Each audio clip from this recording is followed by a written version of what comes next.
Hi everyone, this is तस्कीन खान और आप देख रहे हैं वाओ टीवी। ये आप कैप देख रहे हैं, ये 2016 के इंतखाबात जब हुए थे अमेरिका में, तो हमारे दोस्त हैं आसम साहब, उनसे मैंने रिक्वेस्ट की। मैंने कहा जी एक मुझे कैप मिल सकती है, तो उन्होंने बड़ी मेहरबानी की। उन्होंने फिर आसम मलिक साहब ने मुझे अमेरिका से पोस्ट की लंदन में, और यहाँ से फिर मैंने रिसीव कर ली। बड़ी मेहरबानी।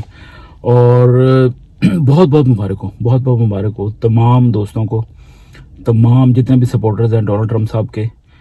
डोनाल्ड ट्रंप साहब मुंतखब हो गए हैं अब अमेरिका के 47वें सदर।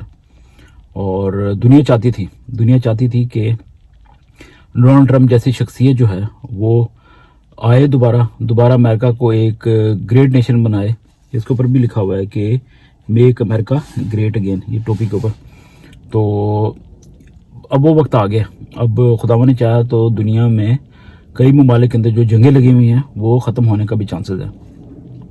मिडिल ईस्ट के अंदर भी पीस आ जाएगा। कल मैं देख रहा था कि खुदा करे पीस आए और इसराइल प्रॉस्पर हो और पुरसकून जगह हो। यरूशलेम के अमन के लिए दुआ करते हैं, इसराइल की बरकत के लिए दुआ करते हैं। और प्रेसिडेंट ट्रंप ने बड़ा क्लियरली मैसेज दिया। कल मैं देख रहा था, आप हमारे ऑफिशियल पेज जो है तस्कीन खान ऑफिशियल, उस पर भी देख सकते हैं वीडियो पैगाम। उस पर प्रेसिडेंट इलेक्ट डोनाल्ड ट्रंप साहब कहते हैं कि इसराइल को ये वॉर इस लिहाज से फिनिश करनी होगी कि हाई नोट के ऊपर, फतहमंदी के साथ फिनिश करनी होगी, और जो दहशतगर्दी है उसका कला कमा करना होगा। उन्होंने कहा कि कोई भी जिहादी एलिमेंट या टेररिस्ट जो है वो अमेरिका में सिंपथाइजर पाया गया या सपोर्टर पाया गया, तो उसको अमेरिका से डिपोर्ट करने के अलावा और कोई ऑप्शन नहीं होगी। क्लियर मैसेज है, बड़ा क्लियर मैसेज है। और ये मैसेज जो है ये प्रेसिडेंट जो बाइडन की जो हुकूमत है जो अब जारी है, और कमला हैरिस, इनके मुंह से कभी आपने इस तरह की बातें नहीं सुनी। और अब उम्मीद ये भी करते हैं कि यूक्रेन की जंग जो है रशिया के साथ, रशिया ने जो भी किया है या यूक्रेन ने जो भी किया है जवाब में वो अब ख़त्म होनी चाहिए। क्योंकि अब देखें, एक सिंपल सी बात है, एक आम आदमी मेरे जैसा जो है वो सोचता है कि आप जो बाइडन की इंतज़ामिया ने यूक्रेन को पैसे देने, जी मारो जी, गो मारो, रशिया को लड़ो, ये सारा तो पैसे दे रहे हैं, लोगों के टैक्स पेयर की मनी जो है वो वहाँ पे स्पेंड हो रही है। और दुनिया के बहुत से ममालिक जो हैं वो इन्वॉल्व हो रहे हैं। अब रशिया की सपोर्ट के लिए नॉर्थ कोरिया या चाइना का भी पता चलता है कि वो आ रहे हैं। तो बेहतर नहीं कि ये पैसे आप इनको इन जंगों के ऊपर जो लगा रहे हैं तो सुलह सफाई के ऊपर लगा दें। थोड़े से पैसे भी नहीं शायद लगेंगे, टेबल पे बैठ जाएं, बिठा के उनके सुलह करवा दें, जंग भी खत्म हो जाएगी, खर्चा भी बचेगा। तो डोनाल्ड ट्रंप साहब का ये तो बड़ा एक क्लियर मैसेज है। मुझे याद है जब अभी इलेक्शन नाइट थी तो रात के तकरीबन 4 साढ़े 4 बज गए थे मुझे जागते हुए बरतानिया में, और स्टार्ट बड़ा अच्छा था। स्टार्ट में डोनाल्ड ट्रंप साहब ने पहले ही पता चल गया था कि 19 उनको इलेक्टोरल वोट मिले थे, 270 का नंबर पूरा करना था, 19, और कमला हैरिस को 3। तो उस वक्त मुझे लग रहा था कि मैं कि ये बड़ा फ्लाइंग स्टार्ट है। फिर 12, 1, 2 बज गए, तकरीबन 100 से ऊपर चले गए, 105 डोनाल्ड ट्रंप साहब, और वो 30 पे भी अभी फंसी हुई थी कमला हैरिस। फिर रात को तकरीबन कोई 200 टपा के तो मैं तो सोया था।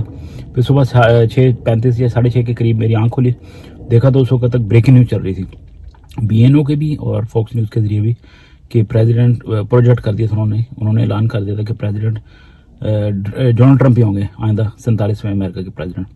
बहुत बड़ी खबर, बहुत अच्छी खबर।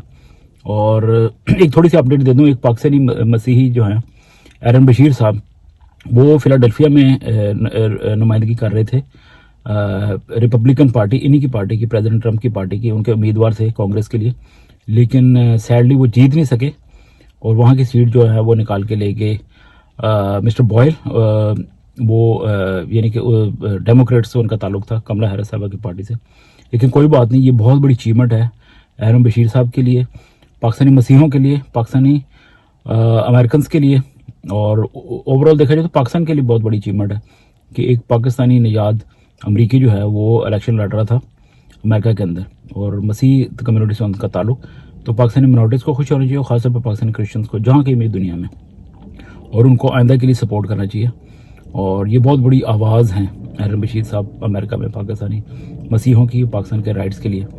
तो बड़ा खुशी का मौका है जनाब। अभी जनवरी तक ये ट्रांजिशन का पीरियड ख़त्म हो जाएगा, तो 25 जनवरी को खुदावन ने चाहे तो डोनाल्ड ट्रंप साहब जो हैं खुदाओं के फजल से वो 47वें अमरीकी सदर के तौर पे हलफ उठा लेंगे।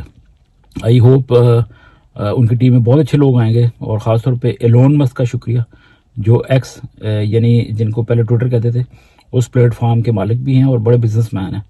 और उसको उन्होंने जब से ख़रीदा है एक्स को, ट्विटर को, तो बाद में उन्होंने खुल के हमायत की आज़ादी इजहार राय की, फ्रीडम ऑफ स्पीच की। और वो यहाँ बरतानिया की कई पॉलिसियों के ऊपर, हमारी हुकूमत की कई पॉलिसियों के ऊपर नाकद रहे हैं। और आज़ादी इजहार राय कहीं भी दबनी नहीं चाहिए। बरतानिया में शुक्र है कि हमारे पास फ्रीडम ऑफ स्पीच है, और दुआ करते हैं कि पाकिस्तान में भी हो। पाकिस्तान में अजीबोगरीब हालात हैं। इसके हवाले से नेक्स्ट वीडियो में गुफ्तगू करते हैं कि पाकिस्तान में क्या चल रहा है। Thanks for your time, God bless you.